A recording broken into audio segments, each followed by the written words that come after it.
Hola, ¿cómo están? ¿Todo bien?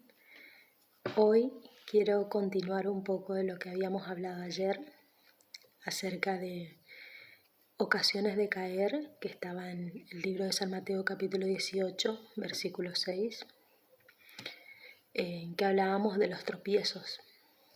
Decíamos que pueden suceder en nuestras vidas diferentes tipos de tropiezo. Y el primero decíamos que podrían ser personas a nuestro alrededor que pasaron por nuestras vidas y que nos ocasionaron un tropiezo en nuestra vida espiritual, ya sea amistades, amigos, relaciones amorosas, sí que muchas veces nos hicieron alejar o apartar de Dios, o personas que influyeron en nuestras vidas que fueron un obstáculo para seguir creciendo espiritualmente, ya sea porque nos hirieron, nos rechazaron, nos traicionaron o pasamos por procesos y situaciones que eso hizo que nos estanquemos espiritualmente.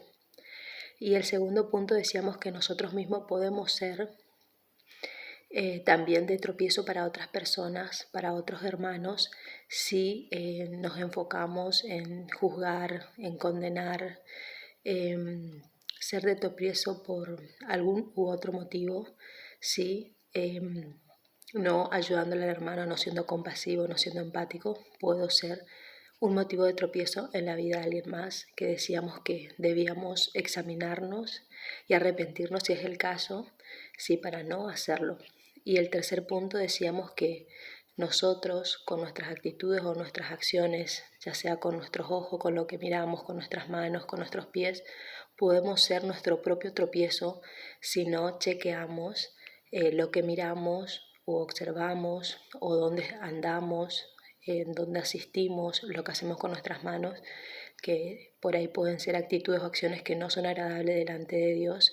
Entonces puede ser también un tropiezo para nuestras vidas si no nos ponemos a tomar conciencia de lo importante que es tener cuidado, si de cuidar nuestro templo del Espíritu Santo, lo que ingresa en nuestros ojos, si es para edificación o no lo está haciendo para edificar nuestras vidas. Entonces también podemos ser nosotros con nuestras acciones, con nuestras actitudes, con lo que tenemos, ser un tropiezo para nuestra vida espiritual.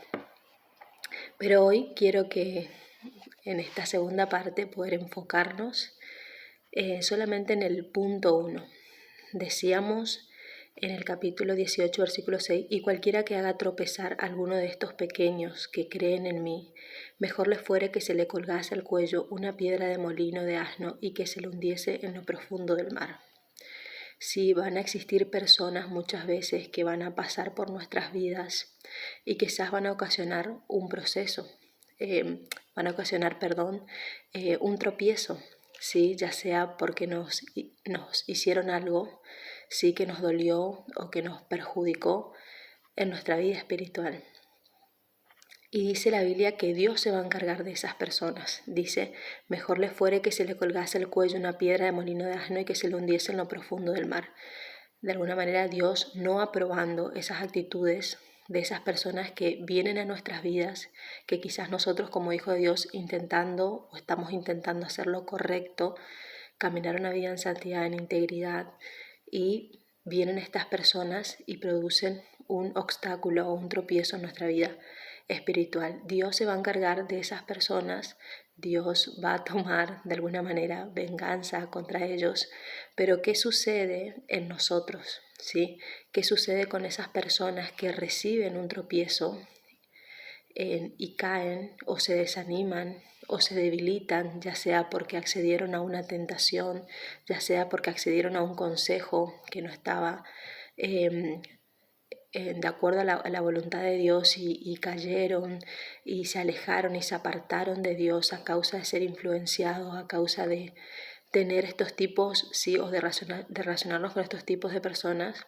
Quizás puede ser amistades, noviazgos, compañeros de trabajo o mismo una persona mismo dentro de la iglesia que quizás nos hirió o nos lastimó. Entonces, ¿qué pasa con las personas que son, digamos, de alguna u otra manera lastimadas o de alguna u otra manera producen en sus vidas ese tropiezo, ¿sí?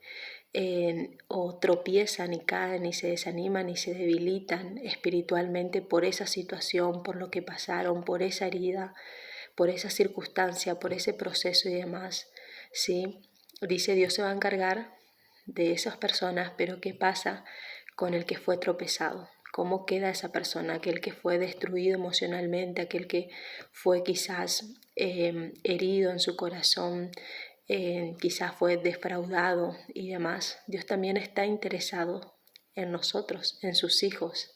Sí, creo que Dios primero está interesado en nosotros, en sanarnos, en restaurarnos, en quitar ese tropiezo o ese obstáculo o sanar nuestras heridas que produjo ese tropiezo, levantarnos, animarnos nuevamente, ¿sí? Pero para eso también nosotros tenemos que poner de nuestra parte y abrirle nuestro corazón a Dios y decirle, Señor, verdaderamente pasé por esta situación, atravesé esta circunstancia y me fue mal, me debilitó emocionalmente, sufrí trauma, sufrí dolor y eso hizo que me estancara emocionalmente o me estancara espiritualmente, no me diera quizás ánimo para ir a la iglesia, asistir a las reuniones y demás, a causa de ese dolor, a causa de ese tropezón, a causa de esa debilidad, de esa tentación o ese pecado que accediste, ¿sí? Entonces Dios quiere restaurarnos a nosotros, ¿sí? Y debemos de alguna manera enfocarnos en el punto, ¿sí? ¿Cuál es el punto de tropiezo? ¿Cuál fue lo que me estancó? ¿Cuál fue la herida emocional? ¿Cuál fue la circunstancia y demás? Y presentárselo a Dios, como les decía, contarle literalmente, aunque Dios ya sabe todo de nosotros, contarle, porque al contarle a Dios y entregárselo a Dios, Dios va a ir sanando nuestro corazón, vendando esas heridas y restaurándonos en nuestra vida espiritual para que logremos alcanzar los planes, los proyectos, el propósito que Dios tenga para con nuestras vidas y no nos quedemos estancados por un tropezón, por un tropiezo, por un obstáculo en nuestras vidas que sucedió en un momento determinado, quizás en el pasado, quizás hace unos días, quizás hace unos meses, ¿sí? Lo importante es identificar y levantarte, ¿sí? Decidir entregárselo a Dios y levantarte. Si son personas que te han herido, ¿sí? Poder agarrar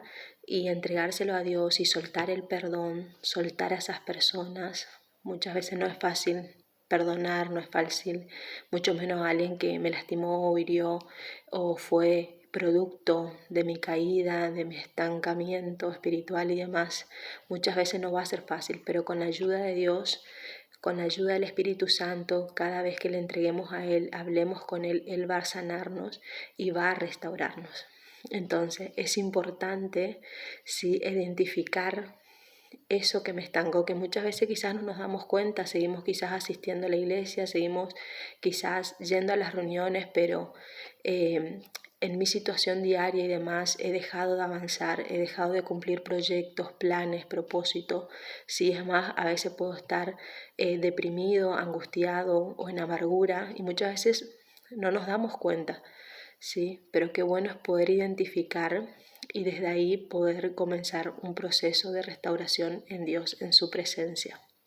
Así que te animo a que puedas seguir reflexionando en esta palabra, sí, que no te puedas enfocar ya en las personas que te hirieron, ya en esas personas que quizás fueron un obstáculo o un tropiezo, o que ya no te puedas enfocar en esa adversidad, en esa situación que te llevó a tropezar, en esa debilidad, en ese pecado, sino que te puedas enfocar en sanarte, en restaurarte, en hacerte completamente libre y Dios quiere hacerlo en nuestras vidas, sernos completamente libres de toda atadura, de toda amargura, de toda raíz de amargura, de todo falta de perdón, sí, limpiar nuestro corazón para que tengamos un corazón limpio, un corazón sano, un corazón perdonador, compasivo y no un corazón herido, maltratado, ultrajado, que muchas veces no nos permite vivir una vida en plenitud y en gozo. Así que bueno, esta es la parte que quería compartir con todos ustedes. Y bueno, seguimos reflexionando en esta hermosa palabra que Dios nos ha regalado y espero que sea de bendición también para sus vidas.